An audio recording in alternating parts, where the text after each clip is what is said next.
साथियों नमस्कार, एक बार पुनः आप सभी का स्वागत है आपके इस चैनल देसी लल्लन टॉप यूट्यूब चैनल पर। हिंदुस्तान का एकमात्र ऐसा चैनल जिसने अपने प्रारंभ से लेकर आज दिन तक एक ही बात को कहा है, एक ही मांग को किया है कि निवेशकों के हितों के साथ अन्याय नहीं होना चाहिए, निवेशकों के हितों के पास संरक्षण होना चाहिए। मैंने बार बार कहा कि सहारा के अधिकारियों ने जो काम गलत किए होंगे उसकी सरकार को सजा आज देनी हो या 10 साल बाद देना हो, वो सरकार का मामला है। सरकार को क्या कार्रवाई नहीं करनी है, उनसे कंप्रोमाइज करना है, क्या व्यवस्था करनी है, वो सरकार का विषय है। लेकिन मैंने कहा है कि हिंदुस्तान के करोड़ों जनमानस का अन्याय नहीं होना चाहिए। करोड़ों जनमानस के साथ कभी भी इस प्रकार के कृत्य नहीं किए जाने चाहिए जिससे उन पर सीधा प्रभाव पड़े। साथियों, इस समय जिन सहारा इंडिया के area manager, zonal manager, territory प्रमुख लोगों ने जो आज भी तमाम सारे पद पर बैठकर लाभ ले रहे हैं, हमारे आपके खून पसीने की मेहनत की गाड़ी कमाइयों को चोरी छिपे तरीके से बेचने का प्रयास किया जा रहा है। विभिन्न व्यवसाय आज भी संचालन किए जा रहे हैं, लेकिन हमारे आपके पैसे को देने के लिए उनके पास पैसे नहीं है। समाचार पत्रों में छपवाने के लिए उनके पास पैसे हैं, विज्ञापन छपवाने के लिए पैसे हैं, तमाम सारी पार्टीज करने के लिए उनके पास पैसे हैं। अपने तमाम जोनल मैनेजर, एरिया मैनेजर, इनको अपने पाले हुए टुकड़ों पर तनख्वाह देने के लिए इनके पास पैसे हैं, लेकिन हमारे आपके हितों के लिए इनके पास पैसे नहीं है। साथियों, शर्म आती है इस देश की व्यवस्था को देखकर कि कैसे आज भी जिन लोगों ने हिंदुस्तान के करोड़ों लोगों को ठगा, गुमराह किया, भय फैलाया, भ्रांति फैलाई, वो लोग आज हद कर गए। सोशल साइट के माध्यम से, यूट्यूब के माध्यम से खुलेआम कह रहे हैं कि हम विजेता हैं, हम सही हैं। सारी संवैधानिक व्यवस्थाएं, सारी संवैधानिक इकाइयां गलत हैं, झूठी हैं, फर्जी हैं। चाहे इनकम टैक्स विभाग हो, चाहे आरबीआई हो, चाहे सेबी हो, चाहे सेंट्रल रजिस्ट्रार हो, हर जगह अपने आप को सही साबित करने में लगे हुए। राज्य सरकारों से लेकर जिलाधिकारियों से लेकर पुलिस अधीक्षक तक सब इनकी नजर में गलत, सब इनकी नजर में गलत है। हिंदुस्तान के इन तमाम सारे इन सहारा के जो आज भी सहारा इंडिया पर मलाई काट रहे हैं, इनसे मेरा एक सवाल है, तुम ज्ञानदान परिवार पर आकर हिंदुस्तान के निवेशकों को, हिंदुस्तान की जनता को आज भी गुमराह करने का जो काम करते हो, कभी आत्म अंदर विश्लेषण करने का प्रयास करते हो कि हम क्या कह रहे हैं इन चैनल्स के माध्यम से, इस पर जनता पर क्या प्रभाव पड़ेगा, क्या देश पर असर पड़ेगा? कभी आपने सोसाइटी एक्ट को पढ़ा है? जिन सोसाइटियों के माध्यम से सहारा ने हिंदुस्तान के 10 करोड़ लोगों को मेंबर बनाया और 86,000 करोड़ रुपए इस देश के नागरिकों से जुटाने का प्रयास किया। क्या आपने उस सोसाइटी एक्ट को पढ़ा है कि किस प्रकार से सोसाइटी एक्ट के धज्जियां उड़ाई गई सहारा समूह के द्वारा? अपने सगे संबंधियों को सोसाइटियों में डायरेक्टर बनाया गया, जहां चाहे सोसाइटी की संपत्तियों को तहां हस्तांतरित किया, निवेशकों की धनराशि को जहां चाहा वहां मर्जी के साथ गलत तरीके से गलत प्रायोजन के लिए लगाया। शर्म नहीं आपको आती है कहने में सहारा इंडिया परिवार गलत है, सही है? हर जगह आप एक ही बात को रटने में लगे हुए, सहारा इंडिया परिवार सही। अरे ऐसा लगता है जैसे राजा सत्यवादी हरिश्चंद्र के बाद तुम लोगों का ही नंबर आता हो। पूरी व्यवस्था को चौपट कर दिया हिंदुस्तान की। सैकड़ों लोग तुम्हारे कारण मारे जा चुके हैं, आत्महत्या कर लिए हैं, वो शर्म नहीं आती है? और तुम लोग कहते हो सहारा इंडिया परिवार के खिलाफ वो लोग गद्दार हैं जिन लोगों ने सहारा का नमक खाया और वो आज सहारा के खिलाफ बगावत कर रहे हैं, सरकार के खिलाफ शिकायतें भेज रहे हैं। उन लोगों को तुम गद्दार कहते हो, धोखेबाज कहते हो? शर्म नहीं आती है? तुम सहारा इंडिया की तुलना माँ बाप से करते हो, भावनात्मक रिश्ता दिखाने का प्रयास करते हो। तुम कहते हो सहारा इंडिया को छोड़ के जाना, सहारा इंडिया के खिलाफ शिकायतें करना जैसे ऐसे है जैसे माँ बाप के साथ गद्दारी करना।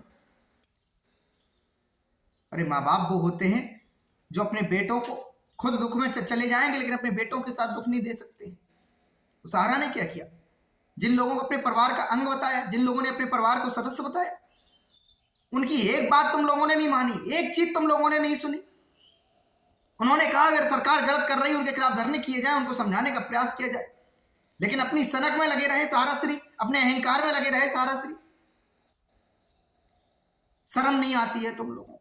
ज्ञानदान परिवार बना करके ज्ञान की बातें करो तब तो ठीक है, लेकिन बात है तुम्हें वही करना है जो हिंदुस्तान को गुमराह करे। अरे सीधी सी बात है, अब तुमसे सारा इंडिया नहीं समझ सकती है। अरे तुम लोग इतने बड़े राष्ट्रभक्त होते। राष्ट्रभक्त तो उसको कहता है जो अपने देश की मूल मान्यताओं को माने। हमारे देश की मूल मान्यता क्या है लोकतंत्र के अंदर? संविधान, संवैधानिक इकाइयां। आपने कितना उनको माना?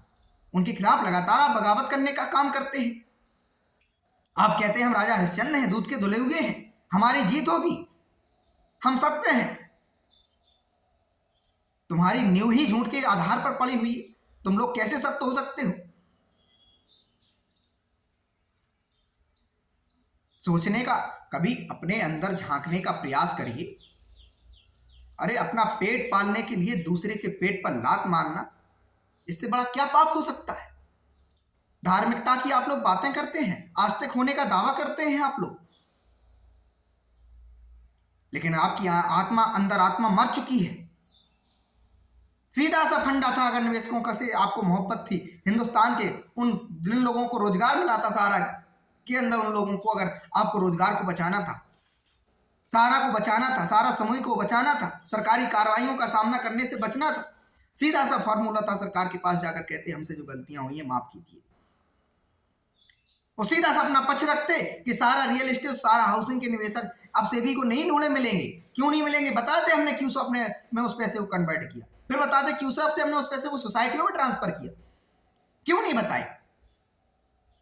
कौन नहीं जानता है कि हिंदुस्तान में माननीय सुप्रीम कोर्ट ने जब आदेश दिया कि सेबी के पास 24,000 करोड़ रुपए 15% ब्याज से तुम लोग जमा करवाइए, क्या किया तुम लोगों ने? बैकडेट का सॉफ्टवेयर लाया अपनी ब्रांचों में, रातों रात ब्रांचें खोली अपनी तुमने, सारा के निवेशकों के बीच में तुम पहुंचे, उनसे कहा कि आपका टीडीएस कट जाएगा, आपका पैसा डूब जाएगा, सेबी लेके चला जाएगा। सेबी का कोई ब्रांच नहीं है हिंदुस्तान के अंदर, कहां तुम मुंबई पैसे लेने जाओगे? कहा गया कि नहीं कहा गया तुम लोगों की तरफ से? बताइए। एजेंटों को डरवाया तुम लोगों ने, अपने अभिकर्ताओं को तुम लोगों ने डरवाया। कैसे जवाब दोगे उन निवेशकों को जिनका सेबी के पास पैसा चला जाएगा? जाइए उनसे कहिए सर्टिफिकेट सारा रियल एस्टेट, सारा हाउसिंग के सारा के कार्यालय में जमा कराएं, वहां से क्यूसॉप का सर्टिफिकेट प्राप्त कर लें। शर्म नहीं आती आप लोगों को इस तरीके की एक पब्लिक प्लेटफॉर्म पर आकर इस प्रकार की बातें करते हो? अभी एक चाटुकार कह रहा था कि हम विजय प्राप्त कर चुके हैं। अरे विजय तुम लोग प्राप्त कर चुके हो। जिस मामले में तुम्हारा कोई इंटरफियर नहीं था, उस मामले में तुम कहते हो हम विजय प्राप्त कर चुके हैं। 5,000 करोड़ रुपए तुम लोगों कहते हैं जो निवेशकों के लिए सेंट्रल रजिस्ट्रार के पास आए, उसमें विजय प्राप्त हो गई। क्या विजय प्राप्त हो गई है? बताइए आप लोग।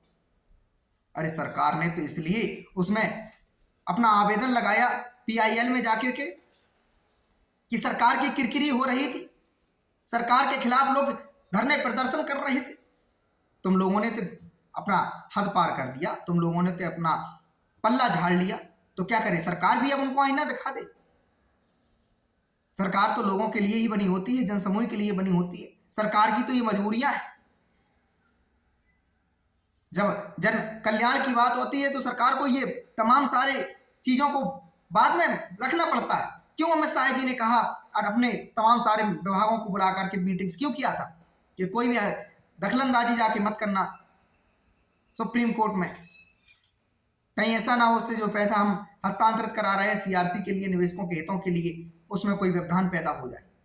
वो जानते हैं कि तुम्हारे इतने कारनामे हैं कि कोई भी विभाग अछूता नहीं जिसके साथ तुमने जो है गलत तरीके का बर्ताव बरगलाने का काम नहीं किया। अपने पत्रों के माध्यम से, अपने विज्ञापनों के माध्यम से तुम सहारा इंडिया परिवार के जो एजेंट है, अभिकर्ता है, उन्हें तुम कार्यकर्ता भी कहते हैं, इंट्रोड्यूसर भी कहते हैं, अभिकर्ता भी कहते हैं, एजेंट भी कहते हो। और हाईकोर्टों में जाकर तुम कहते हो हमारे कोई एजेंट नहीं, हमारे कोई अभिकर्ता नहीं है, हमारे कोई सैलरी कमीशन से एजेंट नहीं है, उनका फ्यूचर फंड हड़प जाते हो। तुम कहते हो हम 2 से 3, हमारे पास 3 गुना परिसंपत्तियां हैं। अरे किस काम की वो परिसंपत्तियां तुम्हें? अरे अपने गिरेबान में झांक कर देखो, अगर तुम्हारे पास 2 से 3 लाख करोड़ रुपए की परिसंपत्तियां थी, जिस प्रकार से दावा किया जाता था कि हमारे पास MB वैली है, हमारे पास होटल्स है, हमारे पास मीडिया है, हमारे पास तमाम सारे खेला और प्रायोजन से लेकर क्या क्या दावे नहीं किए जाते थे, दूध डेयरी पता नहीं क्या क्या। अरे तुम्हारे अंदर जरा भी यदि इज्जत और शर्म बाकी थी तो सुप्रीम कोर्ट के आदेश का सम्मान करते और वहां सेबी के पास 24,000 करोड़ रुपए जमा कराते और इसके बाद सड़कों पर उतारते अपने निवेशकों को, एजेंटों से, उनसे कहते देखिए लोग तुम्हारा साथ देते थे कि नहीं देते थे। जिस प्रकार से मीटिंगों में तुम लोग कहते एक चुटकी का काम है 24,000 करोड़ रुपए सेबी के पास जमा कराना, जानबूझकर इसलिए जमा नहीं किया जा रहा क्योंकि निवेशकों का हित देखा जा रहा है। अगर चुटकियों का काम होता तो अरे जनता को पैसा वापस कर देते। तुम तो यही कहते थे चुटकियों का काम है। भाई ऐसा तो था नहीं कि 24,000 करोड़ रुपए के बाद एम्बार्गो लगा रहता। ऐसा तो था नहीं कि 24,000 करोड़ रुपए के बाद भी तुमसे कहा जाता है नहीं अब भी सेबी में पैसा जमा कराइए। 24,000 करोड़ रुपए जैसी अगर तुम कहते थे चुटकियों का काम है तो जाके 24,000 करोड़ रुपए जमा कर देते, ऑटोमेटिक एम्बार्गो हट जाता। नहीं भी एम्बार्गो तो वो पैसा सेबी सारा फंड अकाउंट में जमा नहीं होता। सुप्रीम कोर्ट ने ये नहीं कहा था कि आप 2 लाख करोड़ रुपए जितनी भी संपत्तियां आपकी बेचे सब सारा सेबी रिफंड अकाउंट में जमा करा दें। ये कहा था सारा रियल एस्टेट और सारा हाउसिंग के निवेशकों का जो पैसा आपने कलेक्ट किया है पब्लिक के माध्यम से उसको जाकर सारा सेबी रिफंड अकाउंट में जमा कराएं। तो बाकी की जो संपत्तियां बहती है उससे तो आप निवेशकों की आज भुगतान कर रहे होते। अरे ये कहिए तुम्हारी आत्मा मर चुकी है, तुम्हारे अंदर मानवीयता नाम की चीज नहीं बची हुई है। एक भी बार तुम लोगों ने कभी सहारा के उन पीड़ितों के हितों के लिए नहीं कहा होगा जिन लोगों ने अवसाद में, परेशानी में, टेंशन में आकर सहारा को छोड़ा और मौत को गले लगा लिया। यहां तक कि जो लोग, बहुत सारे लोग बीमारी में, डिप्रेशन में, बीमारी में चले गए। तुम्हारे पास हॉस्पिटल था, एक भी सहारा के कार्यकर्ता, सहारा के निवेशक से तुम लोगों ने पत्र जारी करके नहीं कहा कि आइए सहारा के हॉस्पिटल में तुम्हारा मुफ्त में इलाज किया जाएगा। विज्ञापन छापने के लिए पैसा, मक्कारी करने के लिए पैसा, घूमने के लिए पैसा, हजारों लाखों करोड़ रुपए वकीलों पर लुटाने के लिए, तमाम अनर्गल तरीके से यहां से वहां शिफ्ट करने के लिए, एम्बार्गो का बहाना लगातार फिर भी आती है खबरें कि तुम संपत्ति वहां की बेची, वहां की बेची। कैसे संभव हो रहा है ये? मतलब सहारा समूह के अंदर संपूर्ण सहारा की कंपनियों पे एम्बार्गो नहीं लगा है, इसका मतलब यही होता है ना। अगर लगा होता तो किस प्रकार से खबरें आई। और बेची मोहनलालगंज की जमीन है, कौन नहीं जानता, अभी चंद दिनों पहले आप लोगों ने बेची। क्या वो सहारा समूह की संपत्तियां नहीं थी? निवेशकों के पैसे से कलेक्ट की नहीं गई थी? ज्ञानदान परिवार पे आकर इस तरीके से गुमराह करना, हम लोग विजेता हो गए हैं। अरे सीधा कह दीजिए कि हमारी क्षमता नहीं बची है, हम इस स्थिति में नहीं है निवेशकों के भुगतान वापस कर सकें। हमारे पास संपत्तियां ये है, पूरा डाटा ले जाकर सरकार के पास रख दीजिए और कहिए वित्त मंत्रालय से कि अब निवेशकों का हित अगर चाहते हो और एजेंटों का कल्याण चाहते हो तो भारत सरकार अपने पास से बजट नियुक्त करे और उससे निवेशकों के भुगतान की प्रक्रिया प्रारंभ करे। इसके बाद जो भी संपत्तियां हैं, सरकार को लगता है कि यदि पर्सनल अपने पास रखना है तो अपने मंत्रालय के किसी अधीन को रखना है या तो रख ले, अन्यथा थर्ड एजेंसी को बेचना है बेच दे, तब माना जाए। अरे तुम्हारा था क्या सहारा समूह के अंदर? करोड़ों के बंगले में तुम लोग रह रहे हो, आज बातें मार रहे। उनसे पूछिए जिन्होंने अपने 100 200 रुपए प्रतिदिन के हिसाब से मेहनत करके सहारा के अंदर जमा कराए। 300 रुपए कमाता था, उसने 150 200 रुपए जमा कर दिए, 100 रुपए में अपने परिवार को चलाया। पूछिए उसके दर्द को। आपकी नजर में सुप्रीम कोर्ट के जज गलत हो गए? एक तो आदेशों का पालन ना करो और फिर ये कहो कि हम उनके खिलाफ मानहानि का केस करेंगे। मर गई है तुम्हारी आत्मा, बिल्कुल शर्म नहीं आती है तुम लोगों को। बिल्कुल सोशल पब्लिक प्लेटफॉर्म पे आकर जिम्मेदारी के साथ आप लोग बयान दीजिए और बताइए सच्चाई को कि सहारा के पास जो संपत्तियां हैं उनको बेचने के लिए सहारा दृढ़ संकल्पित है। बताइए सहारा सेवी रिफंड अकाउंट में जो पैसा जमा है वो निवेशकों को वितरण करना हो कर दे सरकार। अरे सीधा हाथ खड़े अब आप लोगों ने कर दिए हैं अरे आप लोग विज्ञापन छाप के कहते हैं सेंट्रल रजिस्ट्रार से भुगतान लीजिए। अरे सेंट्रल रजिस्ट्रार से भुगतान तो जब लिया जाएगा, 5,000 करोड़ रुपए सेंट्रल रजिस्ट्रार के पास अभी आया है, 16,000 15,000 करोड़ रुपए तुम लोगों ने जमा कराया है, तो 2 लाख करोड़ रुपए तुमसे इस पब्लिक को लेना है। इस प्रकार से सिवाय गुमराह करने वाली, सिर्फ धोखेबाजी करने वाली, सिर्फ झूठी फरेबी बातें करके, फरेबी विज्ञापन, फरेबी पत्र जारी करके कहते हो हमारे अधिकारियों के खिलाफ FIR हो रहा है। अरे तुम्हारे अधिकारियों के खिलाफ सिर्फ FIR हो रहा है, यही तो इस देश में जो प्रक्रिया है उसका तुम लोग फायदा उठा रहे हो, सिर्फ FIR से नहीं। अरे तुम लोगों को तो अभी तक बाउंड कर देना चाहिए था। सहारा का जो भी आपके पास पद था, सहारा के अंदर जो भी आपका इंटरफियर था, उससे तुमको साइड में फेंकने का काम कर देना चाहिए, जिस प्रकार से दूध में से मक्खी फेंकने का काम किया जाता है। निवेशकों की पूंजी पर संपत्तियां जोड़ करके गर्व करना कोई बड़ी बात नहीं।